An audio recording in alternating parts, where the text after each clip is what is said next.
Hi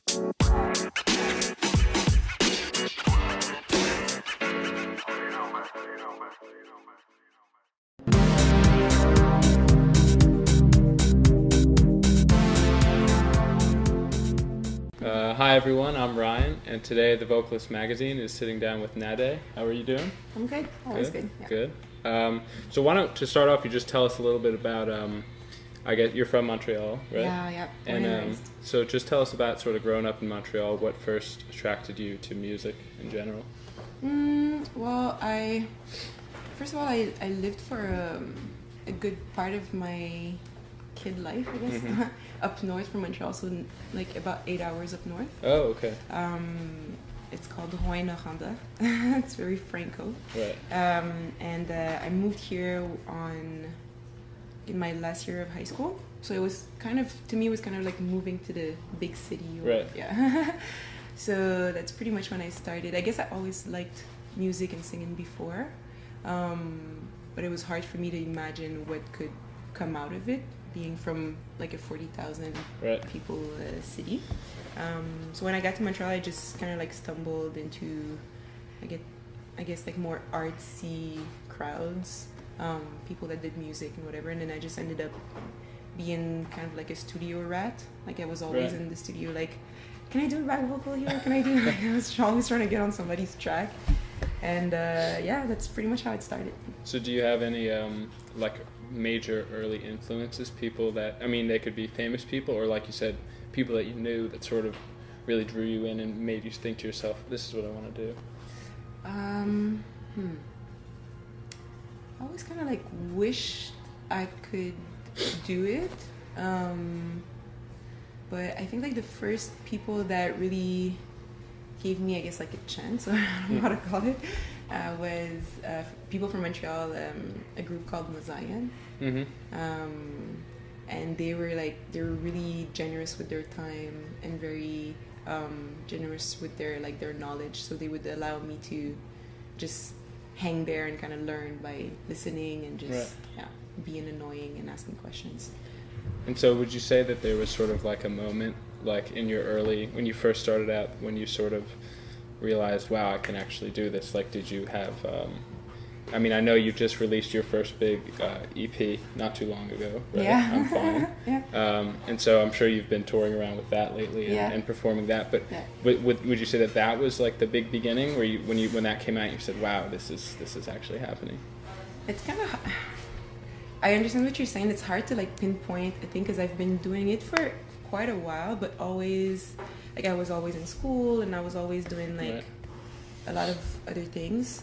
I think the first time I felt kind of semi-legit was like, I can't recall exactly how it happened, but I stumbled upon this guy called Booba in France. Right. I don't know how he heard one of my songs. I have no idea, but through people we knew, and then he got me to go to France to record something, and it was my first time like going to Europe or anything. Right. And the next time when I went back, like I think like maybe a month later, the song was like on the radio. Like I could hear I was freaking out. Yeah. So I think that's the first time I was like, ooh, hey, maybe I could actually sing. Yeah.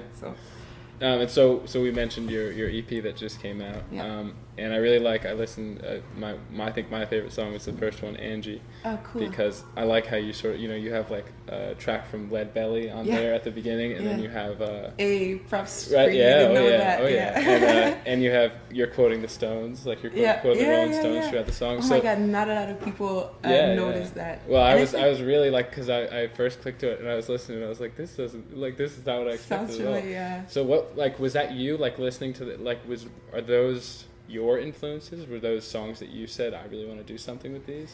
Yeah, I'm, well, first of all, I'm completely obsessed with just like Nirvana and the whole like grunge era. Yeah, right. And they covered the Lead Belly song. Yeah. Okay.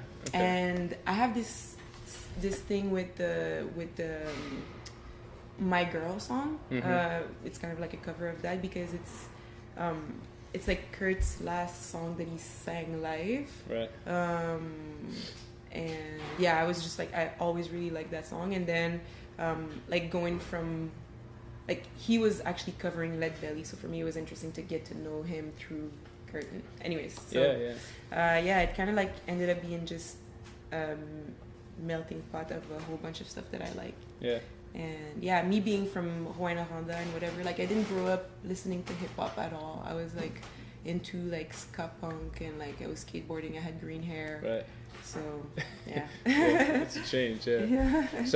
So would you say that you would define yourself as hip hop? I mean, I know some people say you do R&B, but like, and you have all these different people that you collaborate with. Like you had your music video with 2 Chainz recently. Yeah. And High Classified did your production, Yeah. right? So like, what would you call yourself? Is it R&B?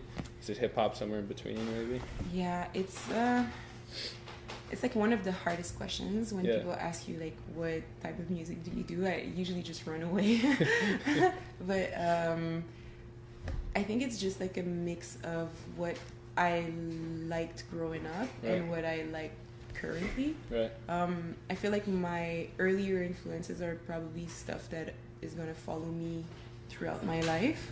And my influences from right now might not. So everything that's hip hop I like right now because this is what everybody hears. It's more like the pop music of our time.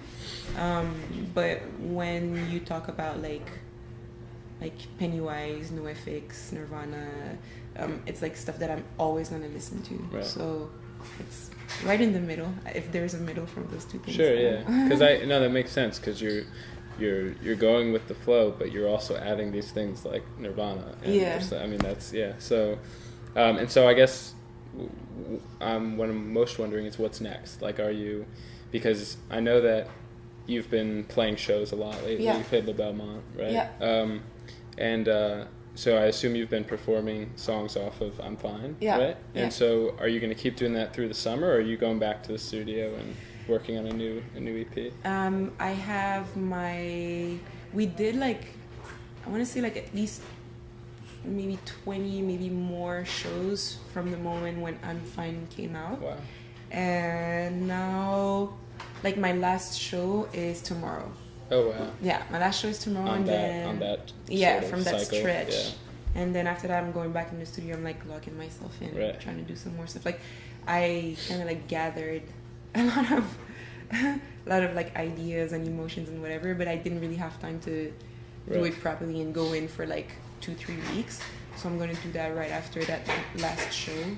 And then I have a few more festivals at the end of the summer that I'm still going to do, but by then I'll probably have a whole bunch of new songs. And do you know who you're working with already on the next track? Is it a secret? Or?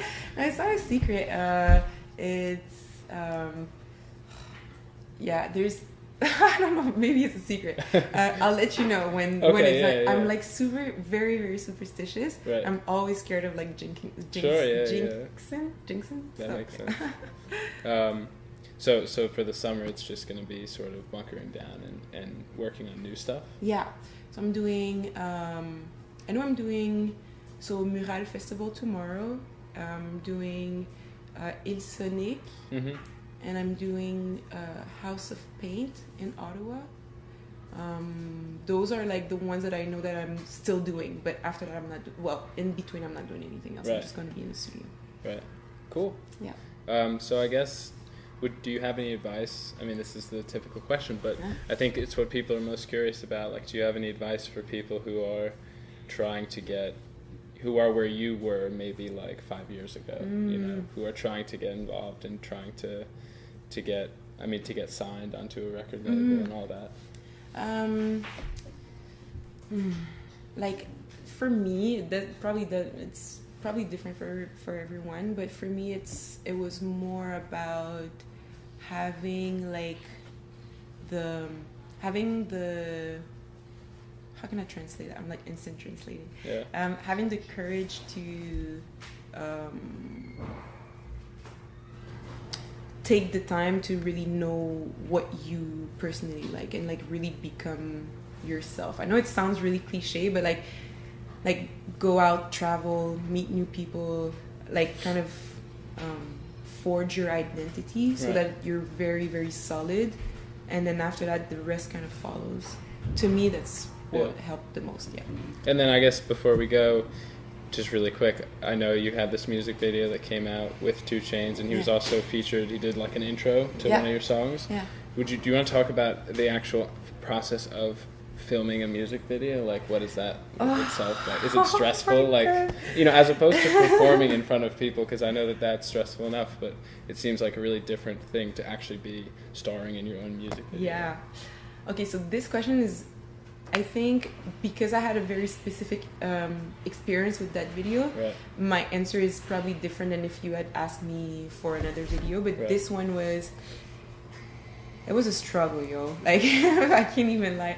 It was like the first time we actually like got like a grant and like went the whole distance to do something proper. Yeah. And I would say, like it ended up coming out 7 months after the song first came out, just because the process was so like ardu. I'll just say it in French. Yeah, sure. So I would say, like, for the next videos, I learned to sometimes less is more, and like dealing with your friends and people that you know and whatever.